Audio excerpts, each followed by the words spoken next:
Graça e paz de Cristo.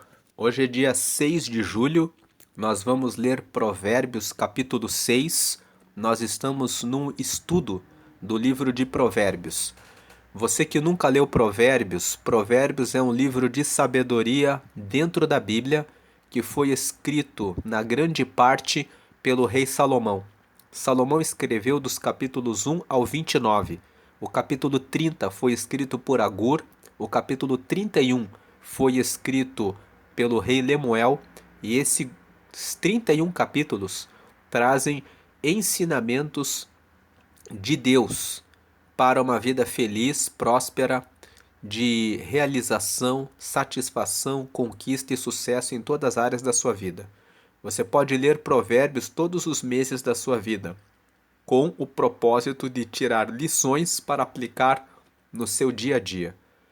Com essa leitura e com a dedicação em melhorar, crescer e aplicar esses ensinamentos na sua vida, você alcança o resultado da felicidade, alegria, sucesso, satisfação, realização.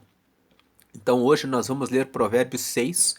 Nós temos 31 dias em julho, vamos ler um capítulo por dia e terminar esse livro dentro desse mês. Provérbios 6 começa falando sobre fiança. O verso 1 diz: Filho, você é fiador de alguém? Lembrando que nós estamos lendo a Bíblia na NTLH. NTLH, para você que nunca leu a Bíblia, é uma versão que é uma versão da nova tradução na linguagem de hoje. É isso que significa NTLH, nova tradução na linguagem de hoje. Se você já tentou ler a Bíblia e achou muito difícil, compre uma Bíblia NTLH. Você vai conseguir entender facilmente, porque a NTLH tem uma linguagem atual. Então você vai ler aqui comigo Provérbios 6 e você vai ver que a linguagem é acessível. Você vai entender a Bíblia com essa versão. Então aqui, Provérbios 6. O primeiro tema é o fiador. Filho, você é fiador de alguém? 2. Deu a sua palavra e ficou preso na promessa que fez? 3. Então, meu filho, agora você está nas mãos dessa pessoa. Mas há um jeito de sair disso. Vá logo e peça que ela livre você dessa obrigação. 4. Não durma e nem descanse. 5. Saia dessa armadilha como um passarinho ou uma gazela escapa do caçador. Então, o primeiro conselho de Provérbios 6, do versículo 1 ao versículo 5, é que você não deve assumir obrigação financeira por ninguém. Alguém às vezes pede para você avalizar alguma coisa, para você ser fiador, para você emprestar dinheiro. Você, com relação a dinheiro, você precisa trabalhar, juntar os seus recursos, fazer a sua reserva de emergência. O que é reserva de emergência? Se você estuda educação financeira, você sabe que todas as pessoas que estudam educação financeira dizem que você tem que guardar o equivalente a 3 a 6 meses daquilo que você precisa para viver em um investimento. Porque no dia a dia acontece de ter uma doença, acontece de furar o pneu do carro, acontece de um dia acontecer um imprevisto, e quem não tem reserva de emergência tem que pegar empréstimo do banco. Nós vamos ler nos próximos capítulos de Provérbios, que tem um capítulo que diz assim: aquele que toma emprestado é escravo daquele que empresta.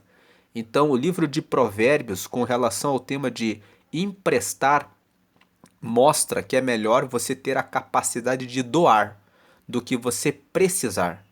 Porque aquele que tem condição de doar é porque está na abundância, é porque está com recurso, com condição. Agora, a pessoa que tem que tomar emprestado é a pessoa que está na falta.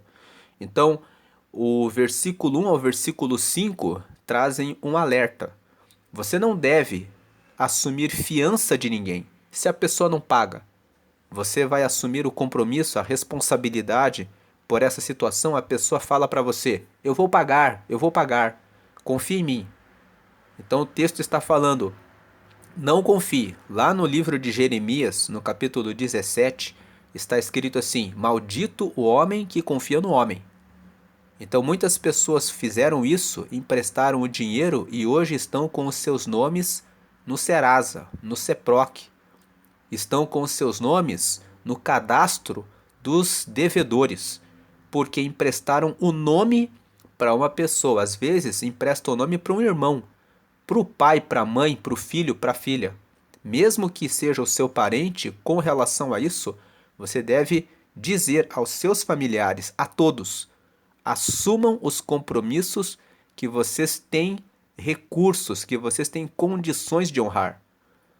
Você não pode cair na cilada de ser bonzinho e de ser boazinha. Quem é bonzinho e quem é boazinha acaba passando dificuldades. É necessário saber dizer não. O texto fala aqui: vá até a pessoa e não durma. Diga para a pessoa: me tira dessa. Então, melhor do que você ter que correr atrás e pedir para a pessoa te tirar dessa, é você já na hora dizer: eu não empresto porque eu não tenho condição. Agora, se é seu parente, se é seu familiar e você sabe que ele está passando dificuldades, então seja uma pessoa generosa. Doe. Doe alimento, doe as roupas, doe calçados, doe aquilo que o seu parente, o seu familiar, o seu amigo, alguém que pede alguma coisa a você, que você pode dar. Doe aquilo que você pode colaborar e ajudar a pessoa. Mas não caia na cilada de vou emprestar e depois a pessoa vai me pagar. A pessoa fica decepcionada depois. Ela perde o amigo, perde o relacionamento porque ela confiou nisso. Então não faça isso.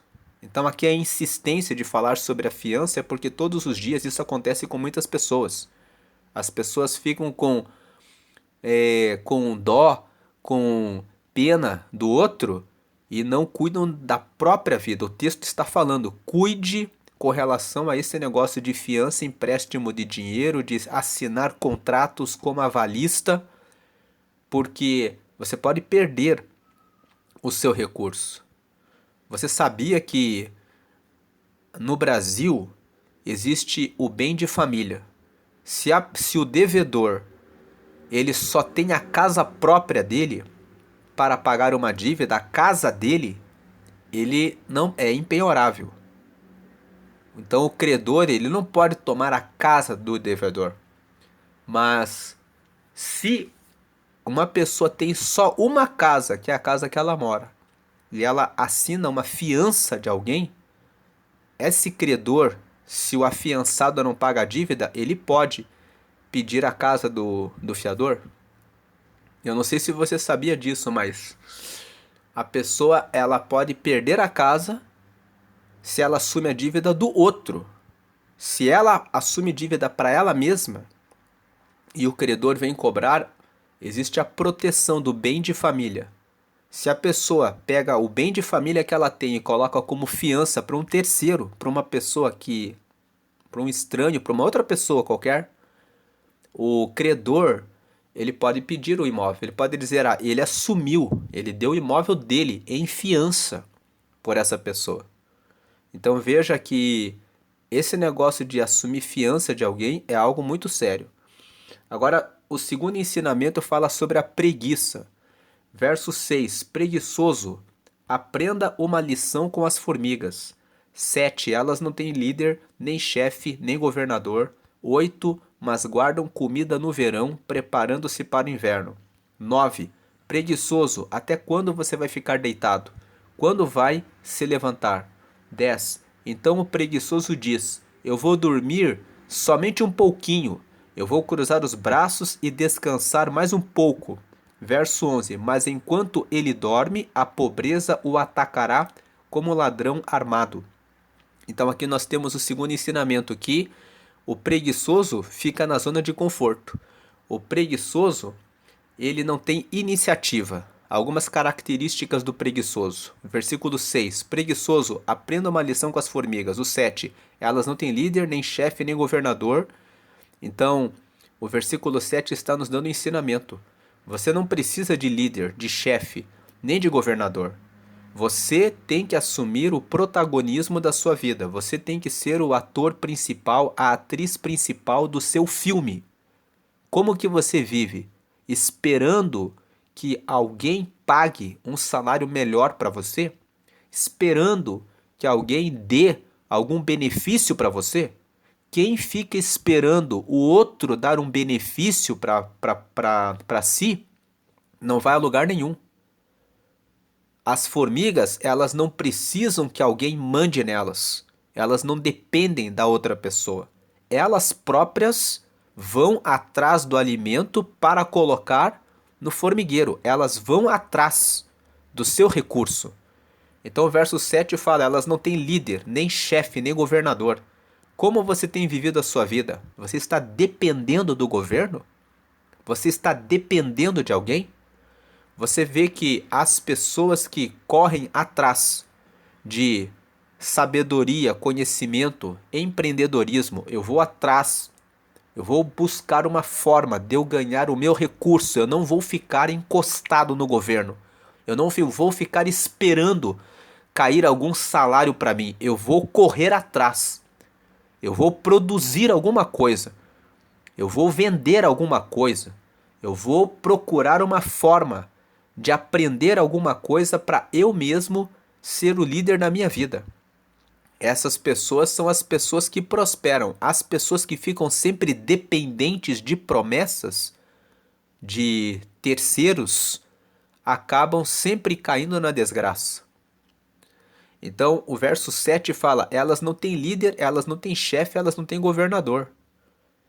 O único líder, chefe, governador na sua vida deve ser Deus. É Deus no céu e você aqui na terra, lutando, estudando, aprendendo, buscando sabedoria. Nós estamos nesse estudo de Provérbios nesse mês e você que está acompanhando viu quando nós lemos Provérbios 4, no dia 4, que lá está escrito: adquire a sabedoria. Com tudo que você tem, busque a sabedoria, porque a sabedoria é a coisa principal. Com a sabedoria vale mais do que a prata, do que o rubi, do que o ouro. Ela vale mais do que todas as riquezas que existem nessa vida. Porque com a sabedoria você encontra o caminho para tudo o que você precisa. Quem tem a sabedoria não depende de governo, não depende de crise, não depende de nenhuma situação adversa. Porque com a sabedoria a pessoa sabe: esse caminho agora não está indo muito bem, agora eu vou aplicar e investir em outro caminho. Uma outra coisa, as pessoas vivem uma vida inteira procurando um emprego. Elas vivem uma vida inteira procurando uma única receita financeira. Quando elas envelhecem, elas só têm uma aposentadoria, elas só têm uma fonte de riqueza. É necessário que você invista em 2, 3, 4, 5. Procure aprender e procure aumentar a sua sabedoria para que você tenha mais de uma fonte de riqueza. Venda. Procure desenvolver a sua habilidade em vendas. E procure vender não só uma única coisa. Procure vender várias coisas. Procure saber a respeito de vários mercados, para que você, se um negócio passa por uma crise, você tenha outra fonte de renda.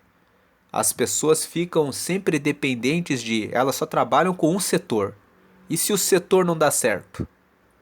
Existem tempos em que uma área não vai muito bem, mas a outra área vai melhor.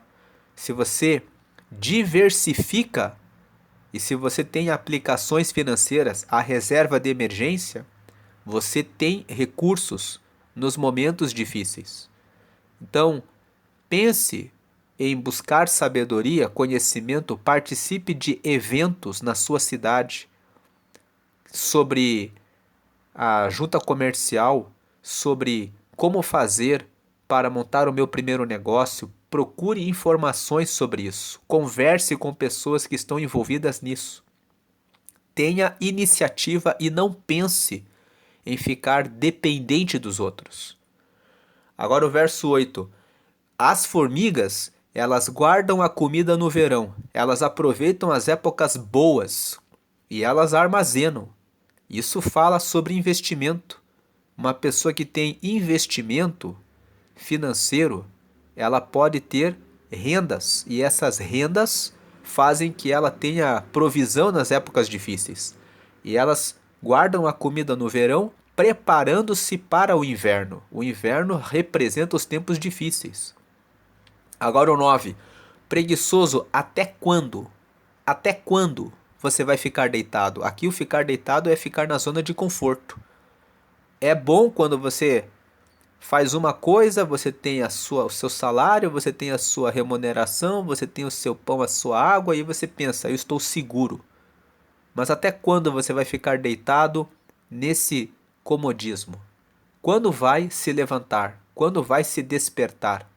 Quando vai entender que precisa aprender coisas novas, correr atrás de novas fontes de rendimento para que você prospere, para que você possa ter a ponto de poder ajudar pessoas. Versículo 10. Então o preguiçoso diz: eu vou dormir somente um pouquinho. Em outras palavras, eu vou procrastinar. Eu vou dar uma descansada hoje. Amanhã eu faço. O preguiçoso, ele deixa sempre para amanhã. Eu vou cruzar os braços e descansar só mais um pouco. Versículo 11. Mas enquanto ele dorme, a pobreza o atacará como um ladrão armado. Um ladrão armado vem quando você não espera. Uma crise econômica vem, uma crise política vem, uma crise eleitoral vem, uma crise na economia vem, de repente. E aí, de repente, a pessoa fala: nossa, o meu setor não está indo bem. Agora eu estou mal. Então veja, a pobreza vem como um ladrão armado. Agora o versículo 12 até o versículo 15 fala a respeito das pessoas más. É preciso manter distância dessas pessoas. Veja o 12. Os homens maus e sem valor vivem dizendo mentiras. 13. Eles piscam e fazem gestos para enganar os outros. 14. As suas mentes perversas estão sempre planejando mal e eles espalham confusão por toda parte. 15. Por isso a desgraça cairá de repente sobre eles e não poderão escapar. Então os versos 12, 13, 14 e 15 falam que existem pessoas más, que fazem gestos com as mãos, com os olhos. O pensamento é sempre como enganar o próximo. E essas pessoas, elas acham que são espertas. Mas o verso 15 fala que a desgraça cairá de repente sobre eles. Então o verso 15 está dizendo que quem pratica crime, quem engana os outros, quem acha que é esperto, vai até uma linha que Deus deixa a pessoa ir. Depois, a pessoa tropeça. Depois, a pessoa cai. Depois, a pessoa perde tudo aquilo que ela conseguiu sendo mentirosa, enganadora, sendo uma pessoa que pratica o mal. O verso 12 ao 15 estão dizendo para nós: cuidado, tem pessoas assim no mundo. Fique longe dessas pessoas. Essas pessoas podem dizer que você vai se dar bem se ficar com elas, mas é uma mentira. De repente, elas acabam enfrentando um processo. De repente, a polícia pega eles. De repente, acontece uma coisa terrível, porque tem um que não dorme, Deus. Ele vê tudo que a pessoa faz. Então, a pessoa pode achar que escapa da polícia e da justiça, mas a justiça de Deus é uma justiça que não erra. O mal, ele vai até um ponto. De repente, chega o dia que Deus fala: é hoje. Hoje você vai receber o castigo. E a pessoa sempre, sempre vai receber o castigo. Agora o verso 16 ao 19. Existem 7 coisas que o Senhor Deus detesta e que não pode tolerar: o olhar orgulhoso, a língua mentirosa, mãos que matam gente inocente, a mente que faz planos perversos, pés que se apressam para fazer o mal, a testemunha falsa que diz mentiras e a pessoa que provoca brigas entre os amigos. Então essas 7 coisas são coisas que Deus detesta. A primeira é o olhar orgulhoso, a pessoa que é altiva, olha do alto, considerando que os outros são menores, inferiores e que pensa que é melhor do que os outros. E também a pessoa que pensa que não depende de Deus. Ela fala: eu sou mais eu consigo fazer tudo, eu não preciso de ninguém. É o olhar orgulhoso. Ou a pessoa que diminui os outros. O trabalho dos outros não vale, a conquista dos outros também não vale, só o que é dela é que vale. Deus detesta a pessoa que tem esse olhar orgulhoso. Segundo, a língua mentirosa, porque a mentira engana o próximo. Terceiro, mãos que matam gente inocente. Então aqui, mãos que matam gente inocente, as mãos falam a respeito das nossas obras. As pessoas que usam as mãos para matar gente inocente. E quando eu falo de mãos que matam gente inocente, ele inclui pessoas que usam palavras para atacar o próximo. Porque quando nós usamos palavras para diminuir, atacar, destruir o próximo, nós estamos fazendo obras. O que nós falamos são as nossas obras. E existem pessoas que estão sendo mortas, são pessoas inocentes, por palavras terríveis, que algumas pessoas fazem questão de usar para diminuir o próximo, para fazer a outra pessoa se sentir para baixo, para fazer a outra pessoa se sentir mal. Então, se você conhece alguém que faz isso, fique longe dessa pessoa. E se você alguma vez já falou alguma coisa para diminuir alguém, pare de fazer isso, porque quando você fala uma palavra para diminuir alguém, você está matando a pessoa. Lá em 1 João, no capítulo 3, a Bíblia fala que aquele que usa palavras mordazes que matam o próximo são homicidas. Então a Bíblia classifica a pessoa que fala palavras para derrubar o outro como homicida, como matador. Então a Bíblia compara uma pessoa que faz isso como homicida. Aí o número 4, a mente que faz planos perversos, a pessoa que fica planejando, pensando mal. O 5, os pés que se apressam para fazer o mal, a pessoa que gosta de fazer o mal. Chamou para fazer o mal é com ela, os pés que se apressam para fazer o mal. Depois o 6, a testemunha falsa que diz mentiras.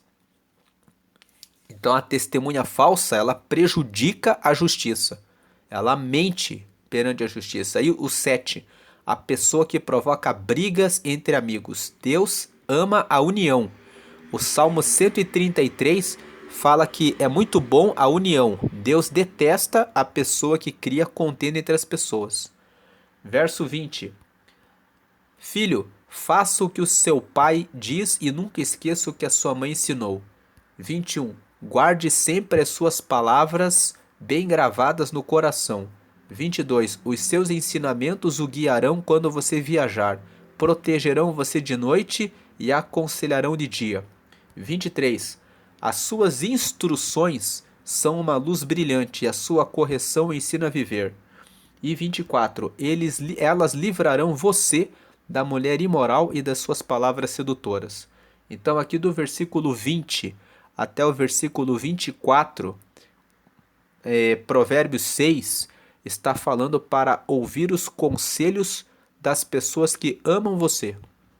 Aqui fala a respeito dos pais, mas nem todo mundo tem pais que seguem a Deus. Existem pessoas que têm pais que estão envolvidos na droga, na prostituição, que estão envolvidos na infidelidade. Às vezes a pessoa sabe que o pai trai a mãe trai o pai. Existem situações terríveis. Então, não escute os conselhos errados dos seus pais. Mas se os seus pais seguem a Deus e se eles falam alguma coisa que está amparada na Bíblia, então escute esses conselhos. O verso 20 ao 24 estão dizendo que se você escuta os conselhos dos pais, por pais podemos entender os tios, os avós, os pais adotivos, os pastores, as pessoas, os professores. De repente, esse pai, essa mãe é o seu patrão, é o seu chefe, é o seu líder de célula, é aquela pessoa que tem proximidade com você e que cuida de você com carinho, com atenção, como se você fosse filho, como se você fosse filha. Às vezes, Essa pessoa é o pai de um amigo seu. Às vezes é o pai de uma amiga sua. Aquela pessoa que não é o seu pai biológico, não é a sua mãe biológica, mas trata você como se você fosse filho. Então, se essa pessoa está te dando conselho, escute, porque guarde no coração os ensinamentos que essa pessoa está dando a você. Muitas vezes, quando uma pessoa não tem bons pais, Deus faz isso. Ele prepara pessoas e coloca bem perto para trazerem apoio, para serem como âncoras que ajudam ali aquela pessoa. Então escute os conselhos, porque a instrução deles vai livrar você de todo o mal e vai livrar, aqui o versículo 24, livrarão você da mulher imoral e das suas palavras sedutoras. Livrarão você, mulher, de cair na lábia de um homem imoral que tem palavras sedutoras. Livrarão você, homem, de cair nos lábios da mulher que é imoral e das suas palavras sedutoras. Quando você escuta o conselho dessas pessoas que amam você, tome cuidado, que essa pessoa aí que você está tendo interesse não é tudo o que parece. Preste atenção. Avalie se você está solteiro, se você está solteira, procurando alguém para namoro. Veja se essa pessoa tem o temor ao Senhor. Uma pessoa que tem o temor ao Senhor é uma pessoa que honra a Deus acima de tudo e que tem isso como um princípio muito firme. Se você encontra uma pessoa que tem o temor ao Senhor, então essa pessoa vai obedecer os mandamentos do Senhor e um dos mandamentos é ser uma pessoa que ama o seu cônjuge, que é fiel e que faz tudo para crescer, melhorar, prosperar. Então você estará num caminho bom, num caminho certo. Agora, ouvindo o conselho dos pais ainda, veja aqui o versículo falando aqui sobre a pessoa imoral, o verso 25 fala: "Não seja tentado pela sua beleza, nem caia na armadilha dos seus olhos tentadores." 26. Qualquer homem pode ter uma prostituta por pouco dinheiro, mas o adultério custará a ele a sua própria vida. Então aqui o verso 26 condena o adultério, dizendo que o preço é muito caro. 27. Será que você pode carregar fogo no colo sem queimar a roupa? Aqui uma pergunta: será que você pode carregar fogo no colo sem queimar a sua roupa? Versículo 28. Será que você pode andar em cima de brasas sem queimar os pés? 29. O homem que dorme com a mulher de outro corre esse mesmo perigo. Quem fizer isso terá de sofrer muito. 30. Quem rouba comida para matar a fome não é desprezado. 31. Porém, se é apanhado, tem de pagar 7 vezes mais. Ele precisa entregar tudo o que tem. O número 7 na Bíblia significa com certeza. O 7 é o número da perfeição. Ele está dizendo assim: com certeza vai acontecer isso. Então, o verso 31, quando ele diz assim: porém, se ele é apanhado, a pessoa que roubou para comer, tem de pagar 7 vezes mais. Em outras palavras, ele tem que pagar aquilo que ele roubou. Se alguém rouba, mesmo que roubou porque estava com fome, as pessoas vão cobrar, vão dizer: então, faz aquele serviço ali para pagar pelo que você levou. Ela vai ter que pagar o que ela levou. Ele precisa entregar tudo o que tem. Ele precisa entregar o que tem. Agora 32. No entanto, o homem que comete adultério não tem juízo. Ele está se destruindo a si mesmo. Por que que ele está se destruindo a si mesmo?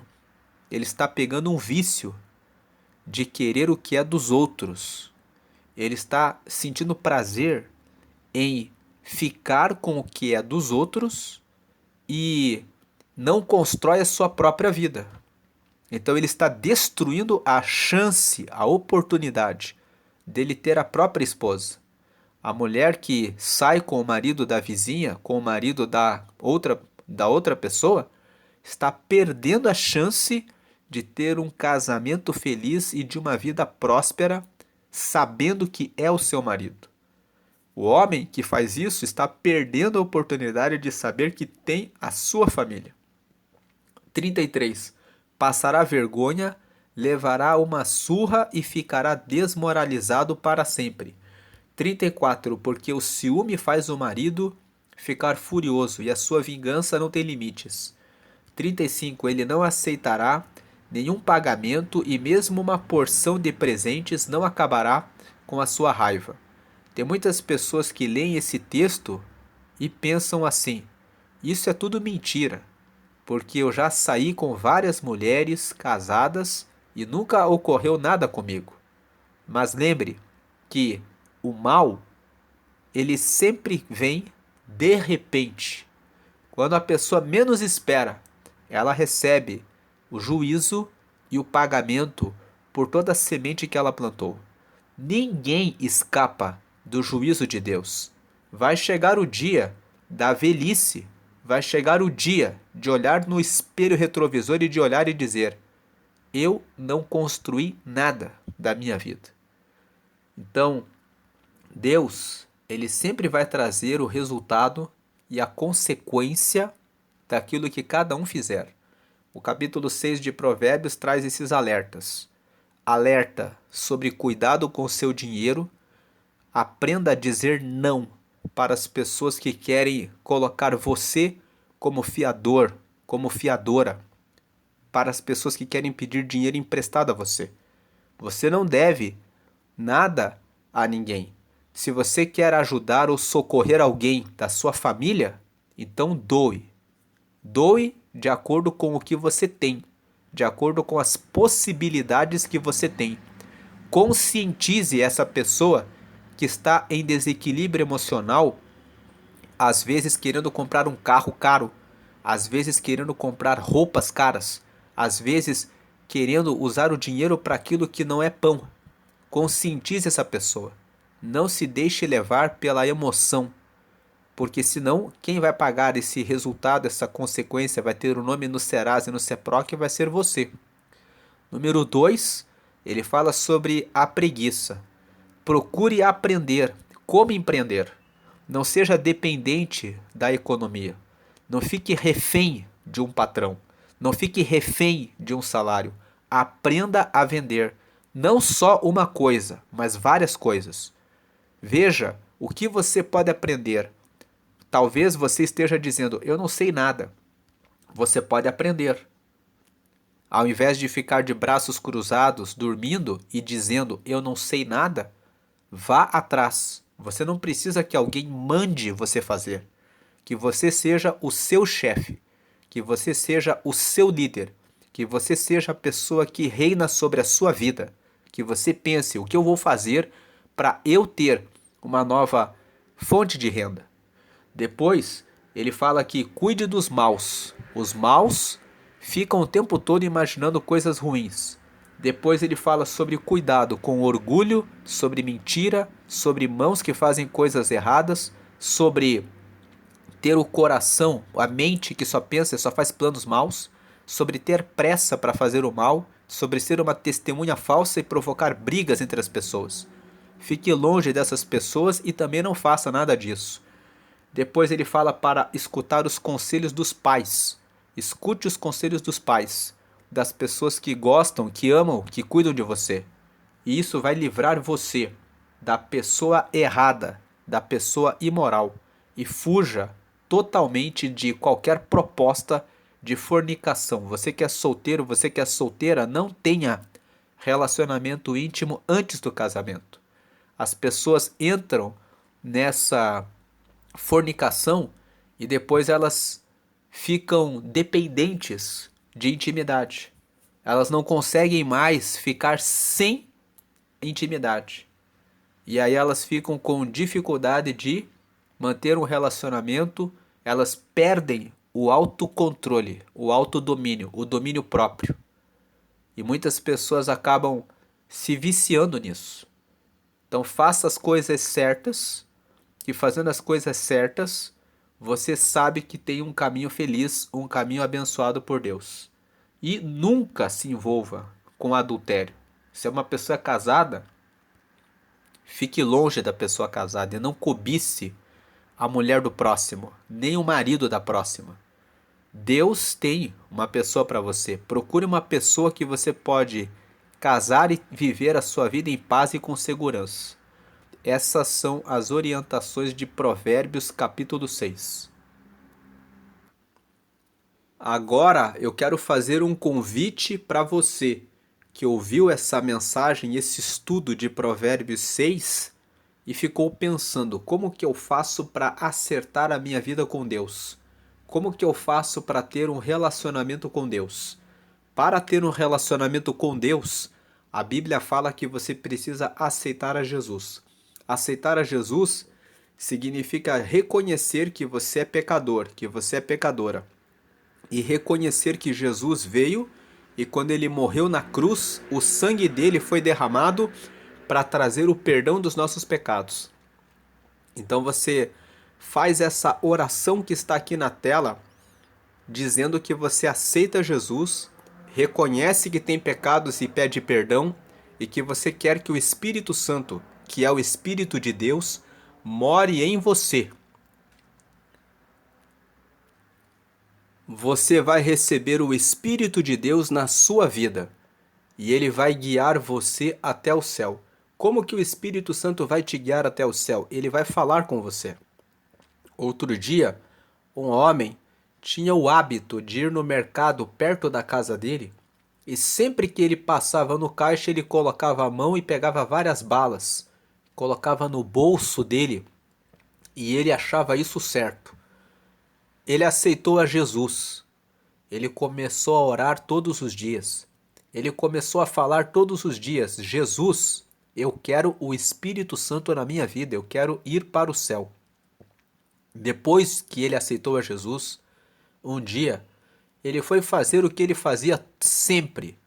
Ele foi levar a mão nas balas para colocar no bolso dele. Quando ele levou as mãos em direção às balas, o coração dele apertou. Ele sentiu um aperto e uma voz no coração dizendo: não, é errado. Isso não está certo. E ele parou imediatamente a mão e ele entendeu que Deus estava dizendo para ele, o Espírito Santo estava dizendo para ele: não faça isso, isso é errado. Então essa é uma experiência que Deus faz na vida de todos os que seguem a Ele. Na hora que você receber o convite para uma coisa errada, o Espírito Santo aperta o coração. Ele fala: não, agora você está vivendo uma nova vida. É assim que o Espírito Santo visita os filhos de Deus e traz o ensinamento. Ele vai guiar você até o céu. E o seu nome vai ser registrado no livro da vida, que é o cartório de Deus. Quando uma criança nasce, ela recebe um nome registrado no cartório. Quando você aceita Jesus, o seu nome é registrado no céu, no livro da vida, que é o livro que tem o nome dos filhos de Deus. Isso está escrito em Apocalipse, no capítulo 20, que haverá um dia de julgamento final, mas os que estiverem com o nome registrado no livro da vida vão herdar o reino de Deus. Então, pause o vídeo agora, ligue o seu pensamento, o seu coração com Deus e tenha o seu momento com Deus de fazer essa oração que está na tela. Receba Jesus.